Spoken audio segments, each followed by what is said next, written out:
नमस्कार दोस्तों, आप सबका स्वागत है।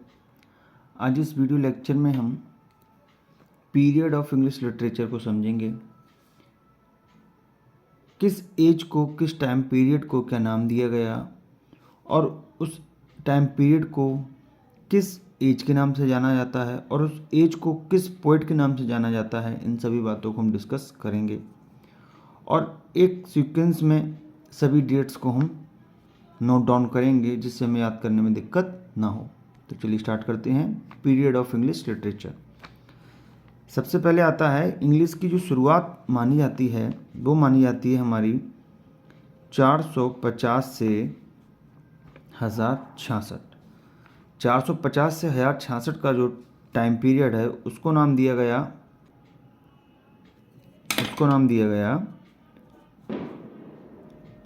ओल्ड इंग्लिश, या तो ओल्ड इंग्लिश कह लें या एंग्लो सेक्शन पीरियड। 450 से 1066 का जो टाइम पीरियड है उसको आप ओल्ड इंग्लिश भी कह सकते हैं या एंग्लो सेक्शन पीरियड भी बोल सकते हैं। दूसरा हमारा आता है 1066 से 1500 का जो टाइम पीरियड है उसको बोला गया मिडिल इंग्लिश। क्लियर? और इस टाइम पीरियड 1066 से 1500 जिसको मिडिल इंग्लिश बोला जाता है, इसको 3 भाग में बांटा गया। पहला अर्ली, मिडिल एज या एंग्लो नॉर्मन पीरियड। 1066 से 1500 का जो टाइम पीरियड है उसको मिडिल इंग्लिश बोला गया और इस टाइम पीरियड को 3 भागों में बांटा गया, जिसमें पहला है अर्ली मिडिल एज या एंग्लो नॉर्मन पीरियड। इसका जो टाइम ड्यूरेशन है वो है हमारा 1066 से 1340। दूसरा इसका जो पार्ट है मिडिल इंग्लिश का उसको बोला जाता है एज ऑफ चौसर। बहुत बार क्वेश्चन बन चुका है कि एज ऑफ चौसर का टाइम पीरियड क्या है, तो उसका जो टाइम पीरियड है वो हमारा है 1340 में फिनिश होता है, तो 1340 से 1400। क्लियर? इसका लास्ट जो थर्ड पार्ट है, ये थर्ड भाग है, वो है लेट मिडिल एज। ठीक? और इसका जो टाइम पीरियड है 1400 पे ख़त्म है, तो 1400 से 1500। क्लियर? तो हमने क्या देखा, 1066 से 1500 जिस टाइम पीरियड को मिडिल इंग्लिश बोलते हैं उसको 3 भाग में डिवाइड किया गया है। फर्स्ट, सेकंड, थर्ड, उनको किस किस नाम से जाना जाता है उनका टाइम पीरियड हमने देखा। अब आता है तीसरा, 1500 पे ख़त्म हुआ एज, तो 1500 से 1660 का जो टाइम पीरियड है उसको नाम दिया गया द रेनासेंस। The Renaissance. ठीक? इसका जो हमें पार्ट या इसके भाग देखने को मिलते हैं, इसके भी हमें 3, वो कौन कौन से हैं? पहले फर्स्ट, इसका जो फर्स्ट भाग है इस एज का वो है प्रिपरेशन ऑफ रेनासेंस। ठीक? 1500 से 1660 का जो टाइम पीरियड है उसको द रेनासेंस एज का नाम दिया गया और इसको भी 3 पार्ट्स में डिवाइड किया गया। पहला है preparation of renaissance.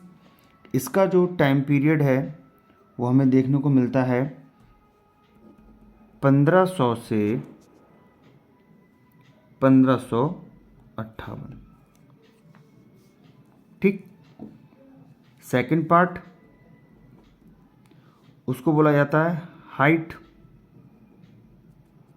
Of Renaissance. इसका जो टाइम पीरियड है वो क्या है? इसका जो टाइम पीरियड हमें मिलता है 1558 पे ख़त्म हुआ फर्स्ट वाला, तो 1558 से 1625। हाइट ऑफ रिनासेंस का जो टाइम पीरियड है वो 1558 से 1625। अब इसमें क्या किया गया है, सेकंड पार्ट को भी 2 भाग में बांटा गया है। ठीक है, सेकंड पार्ट को भी 2 भागों में बांटा गया है। वो कौन कौन सा है? तो पहला है एलिजाबेथन एज। हाइट ऑफ रिनासेंस का जो टाइम पीरियड 1558 से 1625 है, इसको 2 भागों में बांटा गया है। वो कौन से हैं? पहला जिसको हम बोलते हैं एलिजाबेथन एज, या इस एज को हम जानते हैं एज ऑफ शेक्सपियर। सबको पता होगा एज ऑफ शेक्सपियर। इसका जो टाइम पीरियड है वो क्या है? वो है 1558 से 1603। क्लियर? जैसा कि हमने बताया, सेकंड जो द रेनासेंस एज का पार्ट है उसको भी 2 भागों में बांटा गया है। उसमें पहला तो हमारा एलिजाबेथन एज, जिसको हम एज ऑफ शेक्सपियर के नाम से जानते हैं। दूसरा आता है जैकोबियन एज। ठीक। इसका जो टाइम पीरियड है 1603 में ये फिनिश है, तो 1603 से 1625। ठीक। अभी हमने क्या देखा, इसको जो इसकी एज है 1500 से 1660, द रेनासेंस एज, इसको 3 भागों में बांटा गया, पहला दूसरा। इसके भी 2 पार्ट हैं, वो हैं एलिजाबेथन एज और जैकोबियन एज। ठीक। अब आता है हमारा तीसरा part, first, second, then third. वो है क्या? डिक्लाइन या एंड ऑफ द रेनासेंस। ठीक। इसका जो टाइम पीरियड होगा 1625 से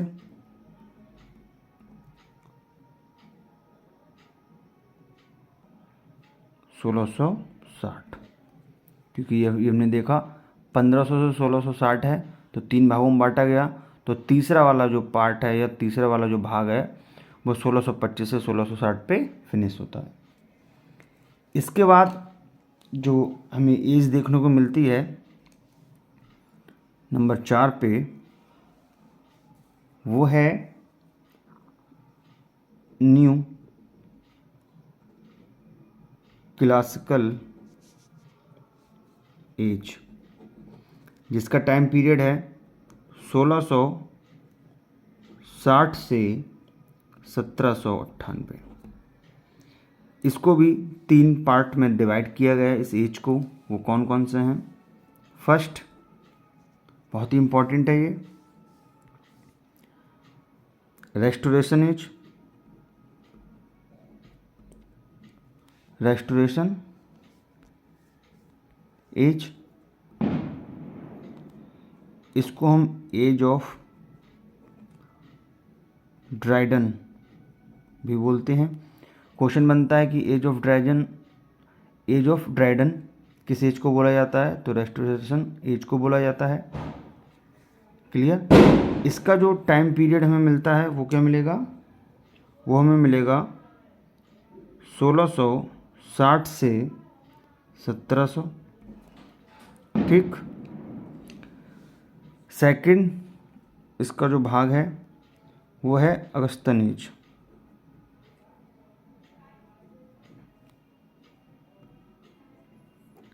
इसको हम एज ऑफ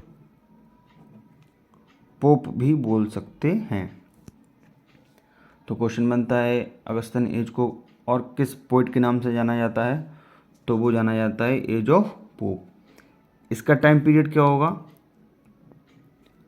1700 से 1745। ठीक। इसका लास्ट थर्ड भाग कौन सा है, थर्ड पार्ट, वो है ट्रांजिशन एज।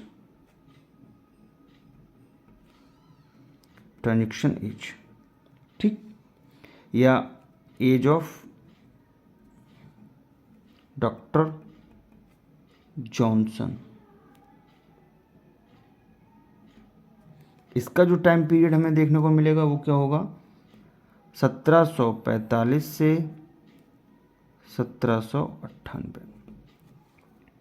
जैसा हमने यहाँ देखा, न्यू क्लासिकल एज का टाइम पीरियड पूरा क्या है, 1660 से 1798। तो इनको 3 भाग में डिवाइड किया गया इस एज को, तो वो यहाँ पे ख़त्म हो जाता है 1798 में।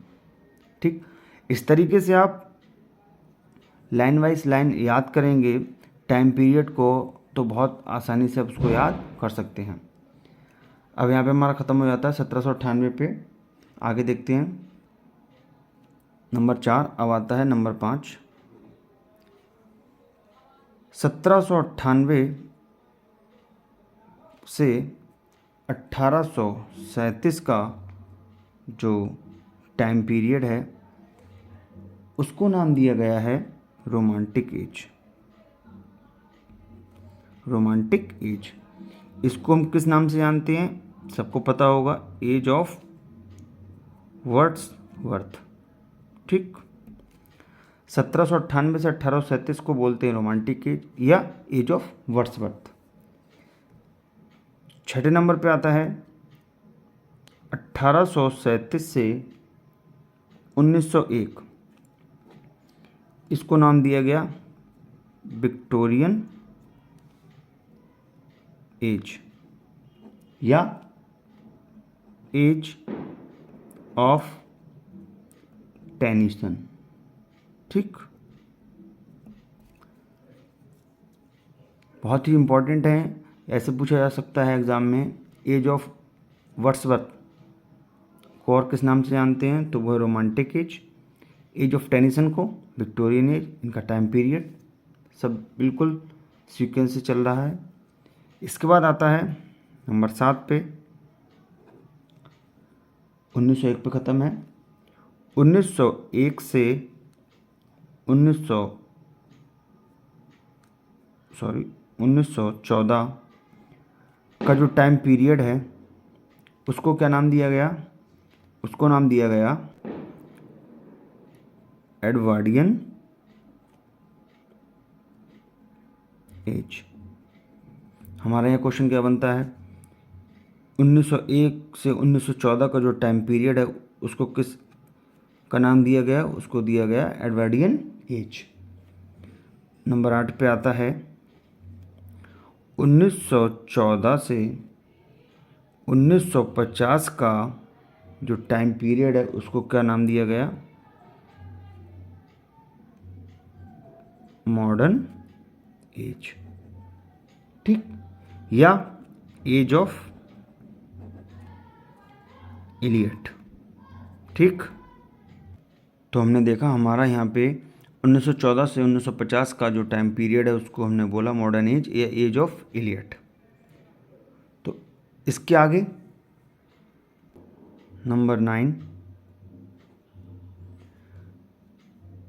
1950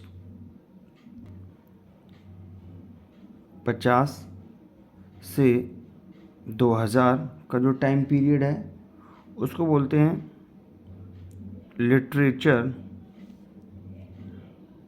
आफ्टर वर्ल्ड वॉर सेकेंड। ठीक।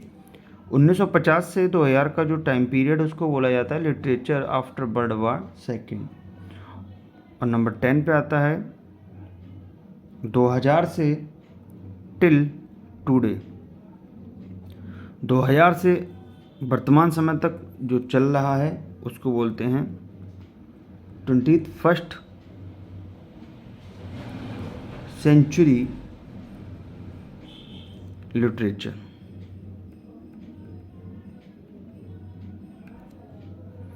तो इस तरीके से हमारा जो पीरियड ऑफ इंग्लिश लिटरेचर है वो समाप्त होता है। अगर आप इसको इस तरीके से ही याद करेंगे तब आप बहुत आसानी से इसको कर जाएंगे। 450 से 1066 को क्या नाम दिया गया, 1066 से 1500 उसको भी 3 भाग में डिवाइड किया गया। उसके बाद जो एज आई द रेनासिंस, उसके भी 3 पार्ट हैं, लेकिन उसका जो सेकंड पार्ट है उसको भी 2 पार्ट में डिवाइड किया गया। ठीक है, इसी तरीके से हम पहुंच जाते हैं वर्तमान में 21st सेंचुरी ऑफ लिटरेचर। लेकिन आप इसको जब डेट वाइज सीक्वेंस से याद करेंगे तभी आपको याद होगा, और इसको आपको कम से कम 6 से 7 बार पढ़ना पड़ेगा, तभी आप इसको आप अपनी टिप पे याद रख सकते हैं। ठीक है, तो आज के लिए इतना ही। धन्यवाद।